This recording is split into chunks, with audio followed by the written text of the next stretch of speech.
सड़क पर चलती एक साधारण सी मोटरसाइकिल। ना सरकारी गाड़ी, ना लाल बत्ती, ना ही कोई सुरक्षा का काफिला। बस एक लड़की जिसने साधारण कपड़े पहन रखे थे, लेकिन असल में वो कोई आम लड़की नहीं थी, बल्कि जिले की एसडीएम कविता चौधरी थी। वो अपनी सहेली की शादी में जा रही थी। चेहरे पर सुकून था और मन में बस यही सोच, आज दोस्त के साथ हंसी खुशी बांटनी है। जैसे ही वह पिपरौली शहर के पास पहुंची, सामने पुलिस का चेक पोस्ट नजर आया।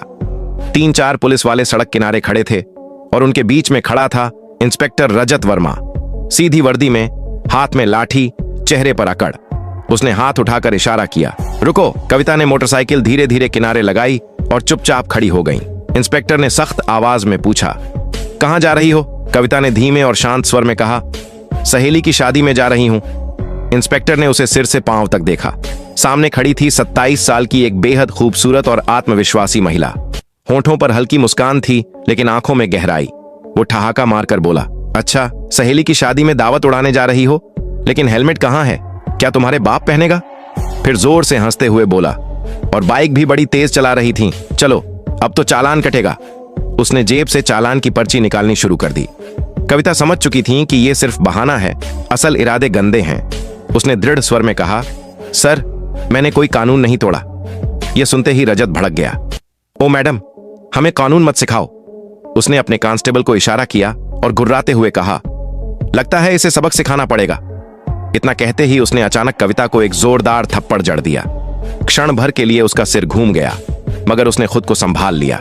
आंखों में गुस्सा था, मगर होंठ अब भी शांत। इंस्पेक्टर ने व्यंग्य से कहा, अब भी इसकी आंखों में अकड़ है। ऐसे बहुतों को ठीक कर चुका हूं, इसे भी सबक सिखाना पड़ेगा।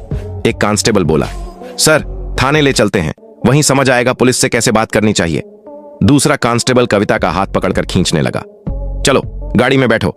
कविता ने झटके से हाथ छुड़ाते हुए कहा, हाथ लगाने की कोशिश मत करना, वरना अंजाम बहुत बुरा होगा। उसकी आवाज में ऐसी दृढ़ता थी कि एक पल को कांस्टेबल ठिठक गया, लेकिन रजत का अहंकार और भड़क उठा। उसने और एक को इशारा किया, देखो इसका घमंड, बाल पकड़ो इसके। कांस्टेबल आगे बढ़ा और कविता के बाल झटके से खींच लिए। इस बार वो दर्द से कराह उठी। फिर भी अब तक उसने अपनी असली पहचान उजागर नहीं की थी। वो देखना चाहती थी कि पुलिस कितनी नीचता तक गिर सकती है। इसी बीच एक सिपाही ने गुस्से में उसकी मोटरसाइकिल पर लाठी दे मारी। बड़ी आई कानून सिखाने वाली, अब तुझे असली मजा चखाते हैं। कविता ने सब समझ लिया था। इंस्पेक्टर की आंखों में हवस और अहंकार दोनों भरे थे। इंस्पेक्टर रजत आंखें लाल की चिल्लाया, तेरे जैसे बहुत देखे हैं, आज मजा चखाऊंगा इसे, थाने ले चलो। कविता अब भी शांत खड़ी थीं, ना रोईं ना गिड़गिड़ाईं। उनके चेहरे पर हल्की चोट के निशान थे, बाल बिखरे हुए थे, लेकिन उनकी आंखें अब भी इस्पात की तरह मजबूत थीं। इंस्पेक्टर रजत मन ही मन सोच रहा था, थाने पहुंचते ही देखता हूं इस औरत का घमंड कैसे तोड़ता हूं। लेकिन उसे नहीं पता था कि जिस औरत को वो घसीट रहा है, वही औरत पूरे जिले की एसडीएम है, और असली तूफान अभी उठना बाकी है। थाने का भारी लोहे का गेट चरमराहट के साथ खुला और अंदर कदम रखते ही इंस्पेक्टर रजत जोर से हंसा। अब इसकी जुबान भी चलने लगी है, थाने में देखेंगे कितनी चलती है इसकी अकड़। जैसे ही कविता को भीतर लाया गया, इंस्पेक्टर गर्जा, ओए, कहां मर गए सब, चाय पानी लगाओ, आज खास माल आया है। कविता चौधरी अब भी चुप थीं। उनकी नजरें दीवारों पर टिकी थीं, पुराने पोस्टरों, टूटी कुर्सियों और उन सलाखों पर। तभी एक कांस्टेबल ने धीरे से रजत के कान में फुसफुसाया, सर, केस क्या है? रजत ने ठाका लगाया और बोला, अरे केस, हेलमेट, स्पीड, जो लिखना है लिख दो। असली खेल तो इसका घमंड तोड़ना है, ज्यादा सवाल मत करो। कविता ये सब सुन रही थी। उनका चेहरा शांत था, पर आंखों में एक गहरी आग सुलग रही थी। वो चाहती थीं कि ये लोग अपनी नीचता खुद अपने मुंह से उगलें। इंस्पेक्टर कुर्सी पर धंस गया, पेन उठाया और मेज पर घुमाने लगा। फिर कविता की ओर देखते हुए गुर्राया, नाम क्या है तेरा, कहां रहती है, किसकी बेटी है? कविता अब भी खामोश थी। रजत झल्लाया, सुनाई नहीं देता, नाम बता। उसने जोर से मेज पर हाथ पटका, बता नाम, वरना अंजाम बुरा होगा। कविता ने धीरे से चेहरा उसकी ओर मोड़ा और शांत स्वर में कहा, जी, सुमिता शर्मा। रजत ठहाका मारकर हंसा, ओह, बड़ी चालाक है तू, झूठ बोलने में उस्ताद लगती है, लेकिन याद रख, ज्यादा होशियारी बहुत महंगी पड़ती है। इसके बाद आदेश दिया गया और जबरन कविता को उस सड़ी गली हवालात में धकेल दिया गया। अंदर पहले से 2 कैदी मौजूद थे। उनमें से एक ने उसकी ओर देखकर पूछा, बहन, तूने क्या गुनाह किया है? कविता ने हल्की मुस्कान दी, पर कुछ नहीं बोली। बस कोठरी के कोने में जाकर बैठ गई और सोचती रही, अगर एक एसडीएम को इस तरह बेतुके आरोपों में कैद किया जा सकता है तो आम आदमी की हालत कैसी होगी। उधर इंस्पेक्टर रजत झूठी रिपोर्ट तैयार करने में जुट गया। इसके ऊपर चोरी और ब्लैकमेलिंग का केस ठोक दो। उसने फाइल पर जोर से हाथ मारा और गरजा, चलो जल्दी। एक कांस्टेबल हिचकिचाया, लेकिन सर बिना सबूत। रजत दांत दिखाकर हंसा, इस थाने में सबूत लाए नहीं जाते, बनाए जाते हैं। कुछ देर बाद एक कांस्टेबल हवालात में आया। उसने कविता के कंधे पर जोर से हाथ मारा। उसी वक्त रजत भी उसे थप्पड़ मारने को बढ़ा ही था कि दरवाजे पर अचानक एक भारी कड़क आवाज गूंजी, रुको। सारे पुलिसकर्मी चौंक कर दरवाजे की ओर मुड़े। वहां खड़ा था सीनियर इंस्पेक्टर मनोज पांडे। उसकी छवि बाकी अफसरों से कुछ बेहतर थी। वह थाने के अंदर आया और कविता को सलाखों के पीछे देखकर उसके माथे पर बल पड़ गए। उसने सख्त आवाज में पूछा, यह सब क्या हो रहा है? रजत ने ठठाकर कहा, कुछ नहीं सर, सड़क की औरत अकड़ दिखा रही थी, सबक सिखा रहा हूं। मनोज ने कविता की ओर गौर से देखा। उसका व्यवहार किसी आम औरत जैसा नहीं लग रहा था। इसका अपराध क्या है? मनोज ने पूछा। रजत का गला सूखने लगा, लेकिन बोला, सर चेकिंग में बदतमीजी कर रही थी। अब मनोज को शक होने लगा। उसने सीधे कविता से सवाल किया, तुम्हारा नाम क्या है? कविता अब भी चुप रही। रजत हंसा, देखिए सर, नाम तक नहीं बता रही, बड़ी अकड़ है। मनोज की नजरें और भी पैनी हो गईं। उसने आदेश दिया, इसे अलग कोठरी में रखो, अकेले। रजत का चेहरा उतर गया। लेकिन सर, मनोज पांडे ने कड़क आवाज में बीच में ही काट दिया, कोई लेकिन वेकिन नहीं, मैं खुद इसके पास रहूंगा। आदेश है, इसे अलग कोठरी में डालो।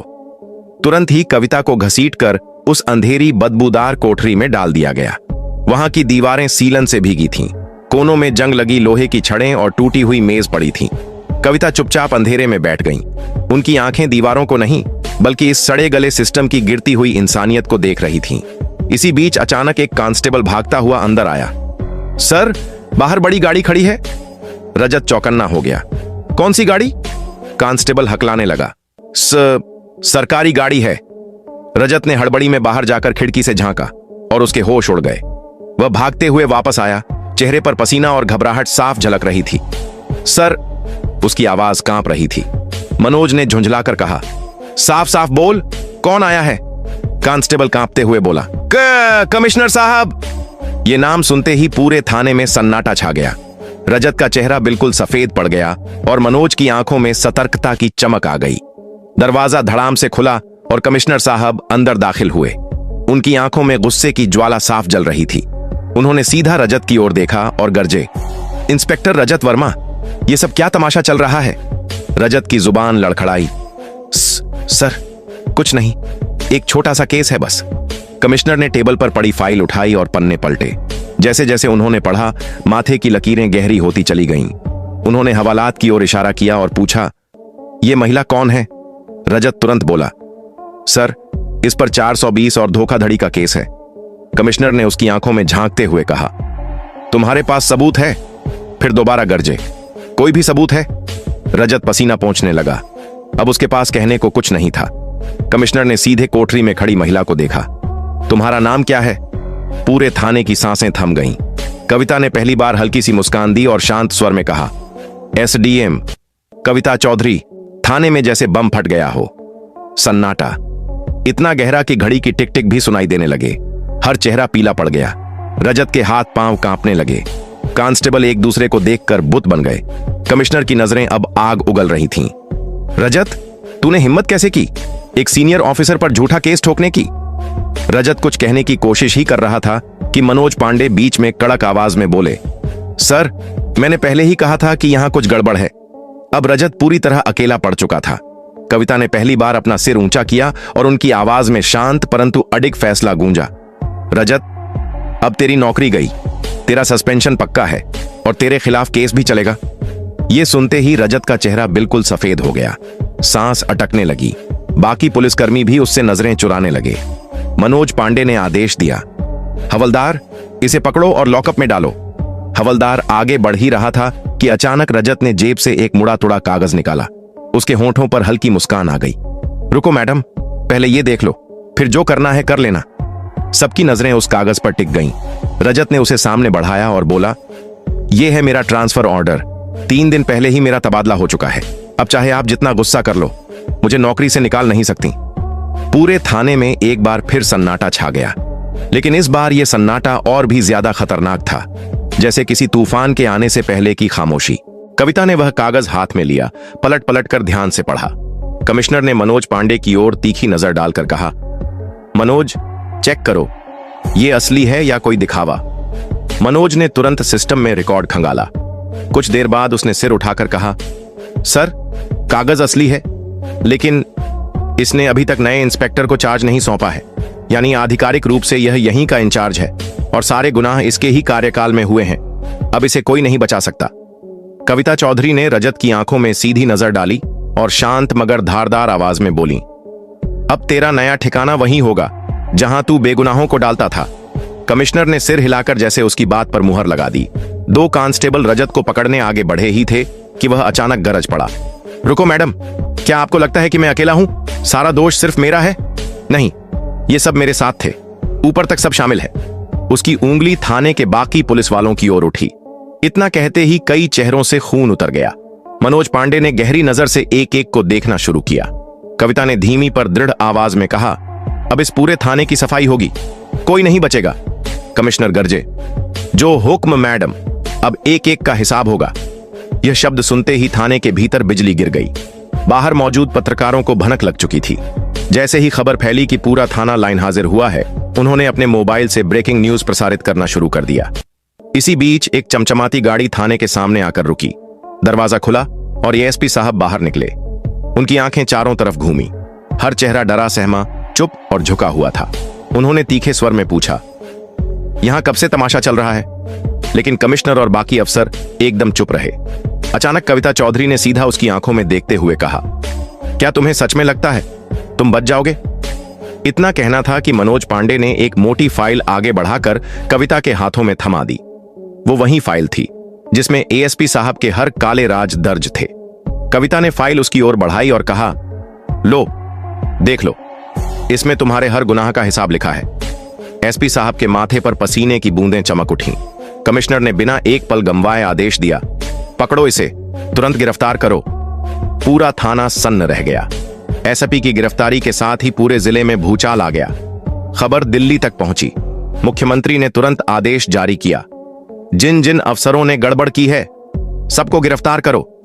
सिर्फ 2 दिनों में पूरे जिले से 50 से ज्यादा पुलिस अफसर, 10 बड़े अधिकारी और कुछ राजनेता सलाखों के पीछे पहुंच गए। पिपरौली जिले की हवा ही बदल गई। अब हर तरफ सिर्फ एक ही नाम गूंज रहा था, एसडीएम कविता चौधरी। वो महिला जिसने पूरे सड़े गले सिस्टम को हिलाकर रख दिया था।